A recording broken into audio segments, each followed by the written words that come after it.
Magandang araw, kumusta? Ayan, huwag kalimutang mag-unat-unat sa umaga para ganado agad tayo sa buong araw. Open aired.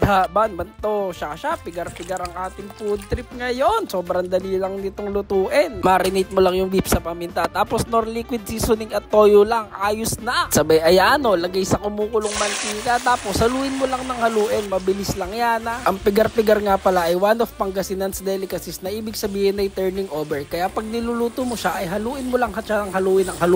Ganun yung proseso ng pagluluto niya kasi nga turning over nga ba naman to, kaya madali lang siya lutuin. Tapos ang sarap niya pa talaga. Oo. Para ka naman talagang dumayo ng Pangasinan eh. Ayun. Sabay ayan, strain lang natin siya para matanggal yung mga mantika. Tapos ayan na. Nya, sarap. Quality pigar-pigari. Tikme kung mapapaibig. Nya bango. Kimpi na trope sasarap. Ayun. Luto kay neto, quick and easy, super yummy, budget friendly recipe. Ayun, paano? Bukas na lang ulit, paano ba to?